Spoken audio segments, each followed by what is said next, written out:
Hey guys, welcome back to BCB Live, the safest station in the nation. I have a very, very special guest with me here today, Brandy Belton. Brandy, do you want to go ahead and introduce yourself? Hello, Bryce. Thank you for having me on. Again, my name is Brandy Belton, and I am the Freedom Drivers Project Director with Truckers Against Trafficking, and so pleased to be here today. Awesome. Yes, Brandy, she's a friend of mine and very honored to know her and what she does. And this is a very special segment we're doing at BCB Live because January is National Human Trafficking Awareness Month. And with that, we wanted to make sure that we had Truckers Against Trafficking on our show. It's very important to us and very important to all of our viewers, and we just want to raise awareness about it. So, Brandy, why don't you first tell me, for anyone who doesn't know, what TAT is and how can someone get involved? Absolutely. So, TAT is an organization. We are a nonprofit that started with truckers and helping them to be able to recognize and report human trafficking when they see it. Um, any signs, and truckers are the eyes and ears of the roadway. So while they're out traveling, whether it might be in a rest stop, parking lot, truck stop, hotel or motel, they could come into contact with the victim of human trafficking and be able to potentially help someone out of a situation by just simply calling a human trafficking hotline number, which is 888-3737, 888. And Brandy, what is the Freedom Drivers Project? And I will say I was very lucky to get to experience it in person with you. So yeah, tell us what it is. Yes, so it is a beautiful mobile exhibit that I actually get to travel with to teach and educate industries and also communities on becoming more aware of human trafficking. So it is a 48-foot trailer that has been fully renovated with actual artifacts from survivors who donated them to Truckers Against Trafficking for us to be able to tell their story in a more realistic view when you walk into the trailer, and it is very eye-opening to see that up front, to actually see these artifacts and read the stories that go along with them, and how there are different forms of trafficking and not just one form that some may think, just having a pimp throwing a slew of girls out on the corner. There's many types of trafficking, and we just want to bring awareness about that for everyone to understand and know that it doesn't just affect a certain group of people. It can affect anyone. So first thing I want to say is that the truck is very special to me for all that we went through to get the power to work. That day was just, I don't know, it wasn't on our side, but I saw Brandy do her magic and got the power back on in the truck. So but first thing I want to ask you is, and I think it's so important, is human trafficking, are victims only female? No, absolutely not.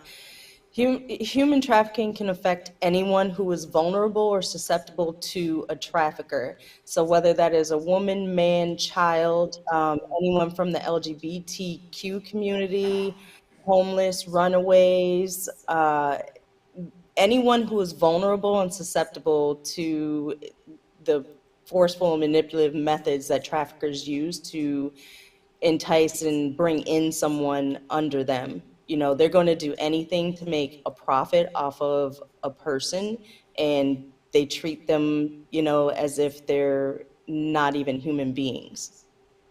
Exactly. And we were speaking with our own personal drivers at BCB Transport about Truckers Against Trafficking. And number one thing that I think so many people don't realize is it's free. And there's no harm in, joining and becoming certified. And you don't also just have to be a truck driver. It can be anyone in our industry, in HR, management, to dispatch, whatever you are, become certified. Yes, correct. And we can easily get you certified. You can go to our website, which is truckersagainsttrafficking.org, and you can do the training straight through the website. We have a portal on there. We also have an app that you can download to any Apple or Android device. which will give you all the information that you need right there at your fingertips. And we have training videos on the apps that you can also look at, and a few other videos just for more information. So again, like you said, Bryce, it is not just truck drivers. It is anyone who wants to make sure to keep their children safe, or themselves safe, or their community safe. So I encourage anyone to download the app or at least visit our website just to get some information and take the training. For sure. And Brandy, I also would love for you to share with us and our guests, why did you join TAT? You know, what does it mean to you to be part of TAT, and what's your mission with it? Well, one of the biggest reasons for joining TAD is, like I told you at Women in Trucking when we met, I am a mother of four. I do have grandchildren. I do have, relatives that I want to keep safe.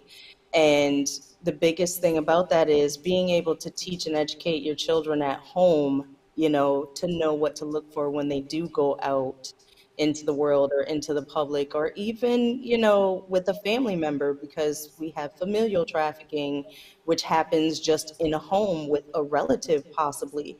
So anyone, who is out there that wants to keep themselves safe, their children safe, their family safe, I encourage to get the training.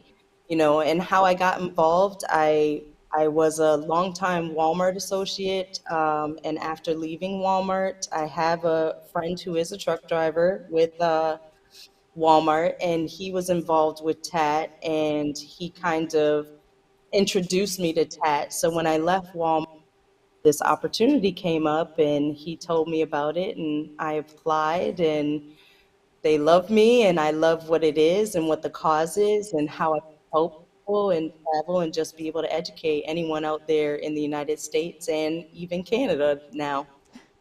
Awesome, Brandy, and thank you so much for joining us today. It really is a pleasure knowing you and doing whatever we can to support TAT in your mission. And we're definitely going to have you back on. We're having Laura Cyrus, Senior Director of TAT, coming back on later this month. But again, BCB Live wants to support National Human Trafficking Awareness Month. And again, thank you, Brandy, for coming on, and we'll see you back soon. I appreciate you, Bryce. Thank you so much for having me. We'll be right back, you guys, and we'll be having Trey Griggs come on, and he's going to talk a little bit about branding and entrepreneurship. All right, we'll be right back. Bye. You're watching BCB Live, the safest station in the nation. BCB Live covers freight. Here we are now at 21% of record freight being rejected. News down in Texas. We're going to talk a little bit about this. We had another $1.5 million seizure. If ever there's a time to do a pre or post trip, it's if you're doing something wrong. Weather, traffic. Hey, good morning, everybody. Welcome to some traffic and weather with Buckle Up Bob. You can kind of see where the visibility can be compromised a little bit. Again, right where that rain is. And most importantly, safety. One of the things that we must do is make sure that safety is the number one thing that we focus on. Going into an intersection yellow is not the way. That's to clear an intersection, not to enter an intersection. Tune in weekdays from 7 a.m. to 8 a.m. Central Standard Time. You can watch BCB Live through LinkedIn, YouTube, or Facebook. So what are you waiting for? Subscribe today and follow BCB Live.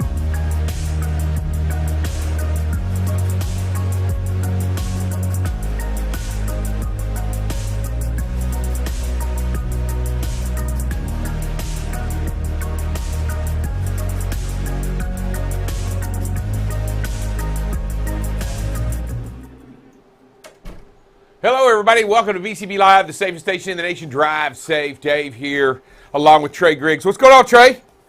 Drive safe, Dave. What's up, man? Good to see you again. How are you? Happy New Year to you, sir. Happy New Year.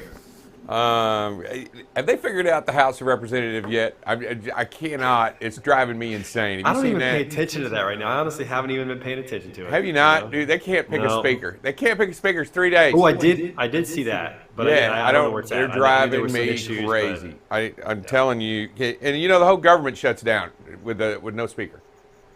I mean, really? Oh, yeah, absolutely, 100%. House can't move. I know that. No committees are formed.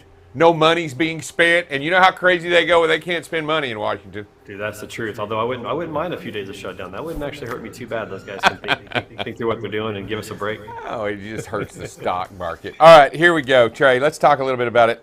First of all, founder and CEO at Beta. Just tell me what Beta Consulting Group does over there. So we help companies in the transportation logistics space to build their brand, to become a known and trusted brand in order to grow revenue.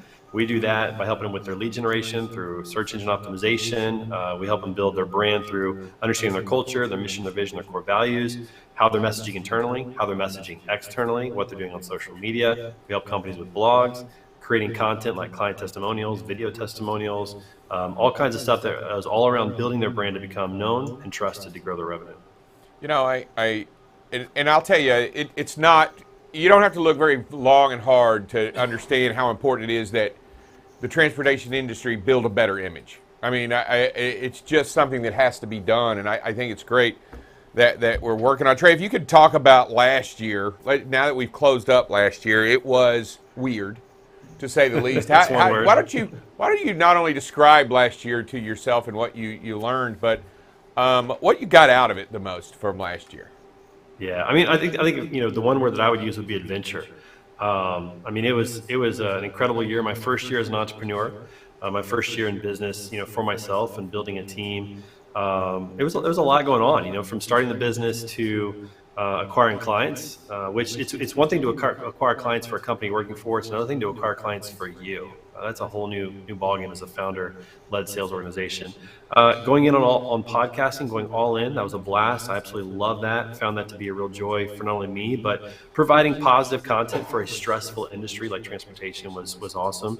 And then, just personally, I think that I became more self-aware of who I am, of my weaknesses and my strengths, and how to build around that. And for the business, I really started to understand what it means to provide value, which may sound like business 101, but providing value is really all the market will pay you for. And so, how can I provide more value to my clients, to my sponsors, to my network? How can I do that? And that's the focus this year for our business, is providing more value. Yeah, I get it. I mean, it does. You got to go in and say, okay, I can help you make you look good. And your first question is always going to be, well, what's it going to cost me? Right. What are you going to cost me? And what is this out of pocket? But let's talk about your first year. I mean, that's crazy. First year.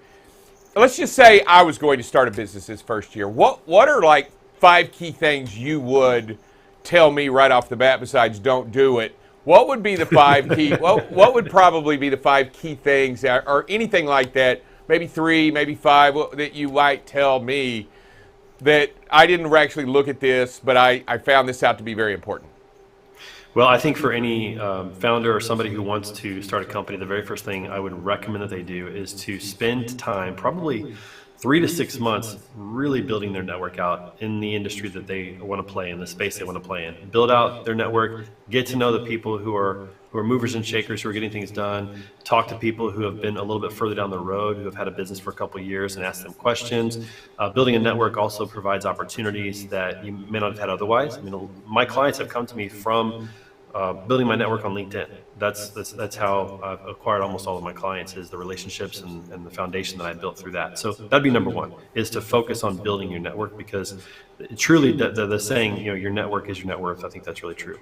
The second thing I would say is this, is really find out what's that one thing that you're great at that the market needs. So it's not just good enough to be great at something. The market actually needs to have that service or that product as well. And so find out what that one thing is and really pour into that. I think too often founders, and myself included this year, I found myself doing a lot of things that are outside of my strengths, and it ends up being an energy suck on me. It ends up being a time waster because I'm not efficient at it. I'm not very effective. So again, that self-exploration of finding out what you're great at, where your struggles are, and then try to outsource and bring in help, whether it's hiring directly or maybe outsourcing through another vendor or partner. Those areas that you're not strong, and really stay in your sweet spot. That will get you a lot farther than trying to be a generalist and learning all these things.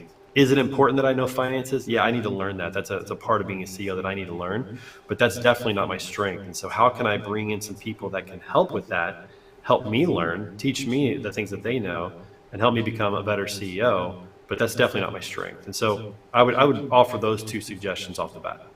You know, and as we sit here and we talk about this, you building you doing a podcast, obviously, and enjoying it, obviously you have a great deal of the ability to be a good communicator, right? I mean, if you're going to be a podcaster at some point, you got to develop some of your communication skills if you want to be able to get across your idea and then have listeners. I mean, at some point, you got to do that.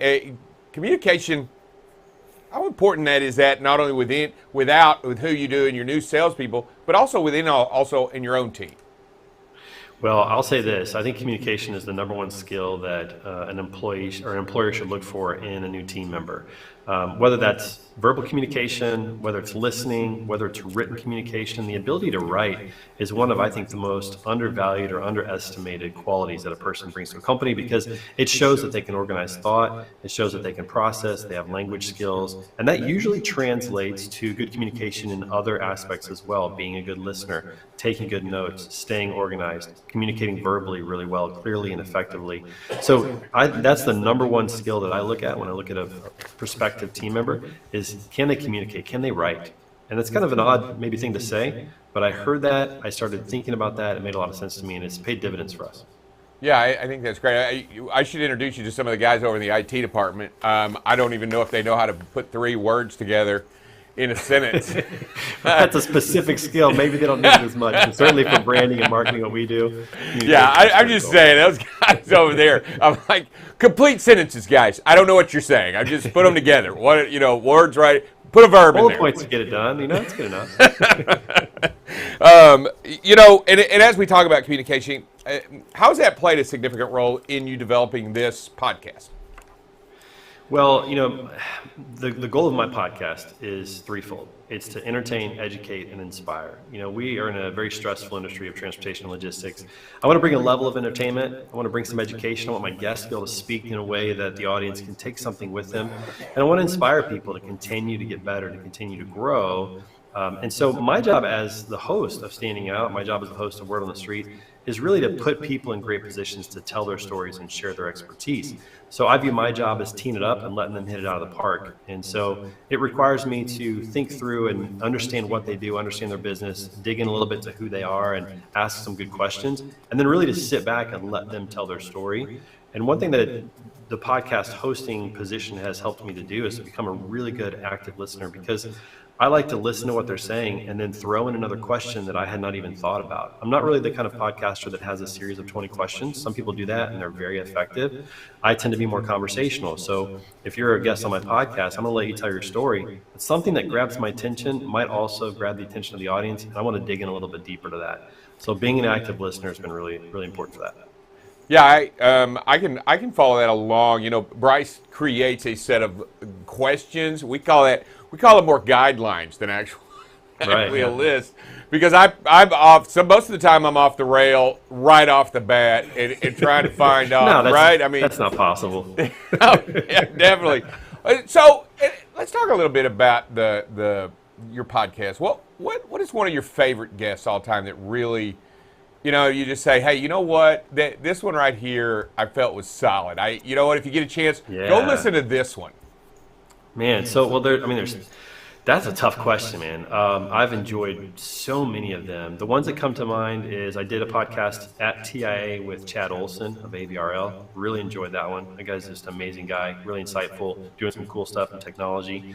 One of I think the sleepers, and I'll call him a sleeper because he seems to be kind of quiet, but every time he speaks, it really speaks volumes, is my good friend Coleman Ruffin of Talent Solvers. He's been on the show a few times. I've done a couple episodes with Charlie Safro and Brent Arsuga that were absolutely amazing. And then I had Aaron Shalicki, who is working for the Defense Department in Washington, on the show, talking about leadership and the military. There's some really, really good episodes in there, some great content, incredible stories. I feel really blessed. I know I'm doing a disservice to so many other of my guests, but those kind of come to mind right away as some of my favorite episodes that I've had. When you get those, and you know when you hit it off, when you're doing the interview and you get it, and then you're in it and you're talking, and then you realize you're out of time and all that. You kind of got it, right? You kind of got that feel like, oh yeah, this one's a gem. How much editing do you do through the podcast? I know that a lot of it, some people do none, some do a little bit to clean it up, but I got a feeling, Trey, that a lot of it's not done on your podcast. Yeah, actually, we do most of the production during the podcast because it's live. I love going live. I really don't like doing recorded podcasts. I think that the live podcast, like what we're doing today, is much more authentic. And if you say something, then it's out there. You can't really pull it back. But I like that element of it. So we do all of our production during the show, and there's very little, if any, post-production work that we do. We'll cut up the clips and we'll put them out there on social if there's a really good soundbite that we want to put out there. But the other thing that we do also is we give the entire video to our guests. Our guests don't pay to be on our show. It's completely free. We invite great guests because we want to tell great stories. And when those guests leave, they get the entire video so that their team can also cut it up and use it as collateral in their marketing and efforts, their sales efforts, wherever they want to use it. And so we try to provide value in that way. But we don't do really any post-production work, which is one of the nice things about it. We've used platforms like the one you're using is great. We use StreamYard. It's just so easy to produce during the show that there's not a lot to do afterwards. You know, I'm just going to tell you right now, Trey, it's okay if you cut me a check right after this show. You know, you can just leave it. It doesn't matter. A nominal amount is okay as long as it's got, 5 or 6 figures on it. I'm good. You know what? If it just has 3 figures on it, just make it out to Blake. We'll do lunch. I'm good with lunch. Hey, as long as those figures are behind the decimal point, we're good. Put as many as you want on there. Yeah, put as many. Any of those go out there. Okay. As you move into this new year and you're looking at your podcast, because I'm kind of excited about your podcast. You're looking into where do you want to go with it this year? I mean, honestly, you've got to kind of have what you've done, and as you move into this year, either is it a certain kind of guests you want to bring in, or is it what is it you really want to head toward this year in your podcast? Yeah, that's a great question. Thanks for asking. I mean, we've changed up a few things. Last year, I went live every day with Standing Out. We're not going to do that this year. I actually have clients that I need to serve now. When I started that podcast, I didn't have any clients, and so we're gonna change up what we're doing. We're also changing the time of it. So this year on Standing Out, we're gonna go live every Tuesday and Thursday from 2 to 2:30 p.m. And we're really working on our guest list to be the types of people in the industry that will be able to tell really great stories. Maybe some hidden gems in there, people that are doing great work that the mainstream LinkedIn user might not know about, or those people on social media. So we're looking at that in our guest list and being a little bit more focused in that regard because we have a limited number of shows. We're also going to add some new segments, have some fun with it. We always like to make sure that we make it comfortable for the guests and have some fun and laugh a little bit, and couple the education and the expertise content with some humor and some fun. So we're going to have some fun segments around that on Standing Out. On Word on the Street, we're going to keep ramping it up. The street crew is absolutely amazing. We've got about 25 logistics professionals that come in and out each week. We have a group of 10 each week, and we always bring in a special guest. And we've got some really great guests coming up. We've got Michael Vincent, formerly of Freightwaves. He's with Ocean Plastic Technologies now on. He'll be on this Friday. We've got Ricky Camacho of Freightvana. She's their all-star social media recruiter. She's going to be on. We've got several others that are going to be on the show as well from the industry, and we're continuing to work on that guest list as well. We may even add in a point system during our discussions this year to have a little fun with it. So we got a lot of great things coming up on Standing Out. We're going to have, Chad Olson's going to be back on. We're going to have Jacqueline from Echo, one of my good friends who's just a phenomenal guy, great golfer. Eric Masadi is going to be on to talk about his 2023 predictions. He's from Trailer Bridge. Nate Laurie of RFX, and so many others. We're just really working on a great guest list. Wow, you have a tidal wave of content headed your way. It sounds like. We hope so. Yeah, no, I mean, it does. It sounds great. Here's one last question for you. What have you gotten from your podcast? I mean, what has it brought home to you? I guess I can tell you what it does for me. We can go, but this isn't about me. This is about you. What does it do for you, not only during it, but afterwards when you walk away from it? What does it do for Trey? Well, before I answer that question, let me also mention this. I've been doing a podcast with my good friend Hayden Allred. He's right down there in Dallas near you. We do a Monday morning workout called Iron Minds, a podcast at 6 a.m. every Monday, and it gets us out of bed and inspires other people to get their week started off right, to get their minds right. And so we encourage people to jump in on that one as well. We're going to have guests on that this year as well. It's a live workout 6 a.m. every Monday morning called Iron Minds. And so I'm excited about that. But to answer your question of what do I get out of podcasting, I mean, this is my favorite thing to do every day because I get to hear stories and learn from some of the most amazing people in the industry. I love the fact that my audience gets to hear that. I want to put out good content for my audience. I want to provide value for my guests, give them a chance to tell their story and give them that video afterwards that they can use in their company. But selfishly, I mean, I feel like the luckiest guy in the room because I'm talking to these amazing people and getting to hear their stories and learn so much from them, many of which are founders or executives or CEOs who have walked my path before and can help me out. And it also just gives me the chance to continue to grow my network with amazing people. I think the biggest blessing that I got from 2022, honestly, were the people that I met. I met some of the most amazing people, grew the network, and many people who have become really good friends, who are people I know I could call if I'm in a jam with my business or can't figure something out. I know there's people I can call. And just knowing that tribe exists, that community exists is incredibly beneficial. And that all is attributed in many ways to the podcast. Well, I tell you what, I hope that this year is the best year that you have with your podcast as we move forward. I can't wait to hear more about it and to watch some of the episodes that are going to be coming up. The best way to watch your podcast is on LinkedIn or out there on most of the podcast areas, YouTube, any of those types of things? Yeah, so we go live on LinkedIn, Facebook, and YouTube, and all of those are stored, as green content on all those platforms. YouTube's probably the easiest way to go through all of them if you just want to go in and start doing that. We have playlists on our YouTube channel, and so that's probably the easiest way to go back and watch them all. But certainly to watch them live, I think LinkedIn is probably the best way to do that. And again, if you follow me on LinkedIn, you'll get a notification every time that we go live, so you can jump right in and leave us a comment and interact during the show. Well, I'll tell you what, Trey, I appreciate you jumping on today and talking to us, man. It's always a pleasure to have you on here to let us know. And being positive, uplifting, and ready to go, it's always great, and I do appreciate it. I hope you have a great and wonderful new year and exciting stuff going on for you. Do me a favor before you get out of here. I always ask our guests to state not only their name, who they're with, but that they're also watching BCB Live, the safest station in the nation. Can you do that for me? I will, but before I do that, thanks so much for having me on. It's good to see you. I look forward to hopefully getting Buckle Up Bob on the show next time. I haven't met him before. I saw him in the promo. I can't wait to see him. But here we go. Let's go ahead and say it. I'm Trey Griggs, founder and CEO of Beta Consulting Group, and you are watching BCB Live, the safest nation in the station. Oh, no, I said it backwards. Let me do it again. Here we go. This is Trey Griggs, founder and CEO of Beta Consulting Group, and you are watching BCB Live, the safest station in the nation. That's why we do it live every time, Trey, right there for that very reason. But you never know what's going to happen. You never know. You never know. In fact, we're probably not even going to play. If I edit this at all, I'm going to for later content. I'm not even doing the right one. I'm only going to do the wrong one. I think that's the way to do it. All right, man. I do appreciate it. Hey, have a great day. See you. Drive safe, Dave. All right, bye. That was Trey, everybody. We'll be back in just a second, talk a little bit of safety with Double Check Dale right after this.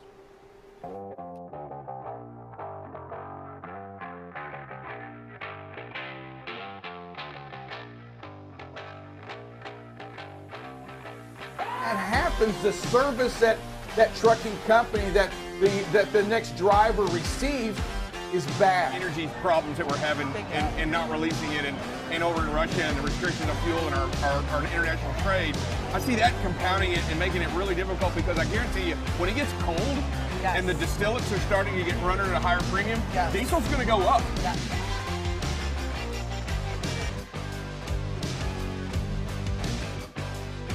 All right, here we are back here on BCB Live, the safest station in the nation, or like Trey says, the safest nation in the station. So either one, I'm good with either one today. We're just safe. We're just safe. You know what? It doesn't matter how you get there, get safe. What do you got going on, Double Check? We've been talking about turns this week, and now today we're going to talk about roundabouts. Most truck drivers I could have wore that shirt. Huh? I could have wore the roundabout shirt. You could have. You didn't. I didn't. Roundabouts, they have their selling points. They say they're a lot safer. They reduce crashes between 50 and 75%. They reduce injuries by about 73%. They increase the flow of traffic and reduce delays by about 50%. But there are also a lot of trucking companies don't want their trucks going through them. But if you have to go through it, just go through it slow. I mean, again, Dave, every time we talk about safety here, we talk about speed management. Go through those roundabouts slow. Pick your lanes ahead of time. Make sure if you miss your turn out of it, go around it again. Don't try slamming your brakes and trying to cut across traffic. Just swallow the pride and do it again. Yeah, it's pretty crazy that what's great about roundabouts more than anything else is that it requires you to slow down. I mean, you just don't. You can't speed up going into a roundabout. What I mean by that, the light doesn't change yellow and you hit the accelerator. You're still going to slow down to go around the big object in the center or whatever it is in the center of the roundabout, right? You're going to slow down. And I think that attributes to not only its success, but that it's safety, right? And the few things that you've got to realize, and very important, is that when you do go in them, slow down, give yourself plenty of room, and watch out for others, because some people still don't know how to do them well. Have you seen that? Yeah, and that's so true. And then sometimes people get them and think all of a sudden they want to be the politest drivers in the world, and they start stopping or slowing down and impeding everybody else around them. And so, just really got to pay attention. Have your head on a swivel. Make sure you're checking your mirrors. Let's go to the videos. Lads. Hey, look at this. We're too close. Boxed in. We had a truck on the left. We're kind of boxed in. Why? Yeah, and I don't know. And then right toward the end, we decide, hey, let's throw it back on cruise. We get pretty close to getting to the 1.2 seconds, but you know what? Get to 1.4, get to 2 before we throw that cruise back on. Next video. Oh, nighttime. We're not going anywhere, so why are we following so close? I mean, there's a lot of traffic out here, 3-4 lanes of it. We're just too close. It's nighttime. You can't get there any faster. You can't force that vehicle ahead of you. There's a lot of action going on right here. You might want to back off a little bit and give yourself a little bit more space. There's a little bit to decipher of what's happening here. Yeah, and by slowing down, get some more time to make those decisions. Gives you shorter stopping distances. We got a good one coming up. Next one. That's what I mean. Follow the leader. And this is not. This is what I'm talking about right here. Just so everybody knows, that truck didn't stop, and this truck's not stopping. Yeah, and so everybody knows stop means stop. Does that say slow right there? Is that what that says with the line? Yeah. Rarely ever will you see a sign that says slow and have a stop line on the road. Yeah, that's right. I'm missing that little arrow that's pointing to that stop sign because, by golly, it's there along with the line. No, I get you, but most people don't realize they don't come with lines. Slows don't come with stop lines. And there you go. Did you know that? Were you aware? I was aware. Oh, okay. I didn't know if you were aware or not. Yeah, and yields don't come with that solid line either. Yields don't come with that stop line. So understanding what, and by the way, just because this guy did it in front of you. Yeah, it's not follow the leader, folks. It's This is what I meant by do we have a good one coming up. All right, and heavy traffic, lots of traffic going on. Where are you going? What are you doing? Slow down a little bit. Yeah, and driver does right at the end of this when we see him slow down, create a little bit more space. Hey, just do it a little bit sooner. As soon as you recognize you're too close, back on out of it. Get that space earlier. Right. There we go. There's the videos for the day. All right, great videos today. Great videos today. I'll tell you what, and if you get a chance, be safe, be kind, be considerate, and make today the best day out there on the road by being safe. All that you do. Double check. What are they watching, BCB Live? The safest station in the nation. He said it right. I thought he was going to play it and do the safest nation in the state. Safest station in the world? No, yeah. Bye, everybody. We'll see you tomorrow.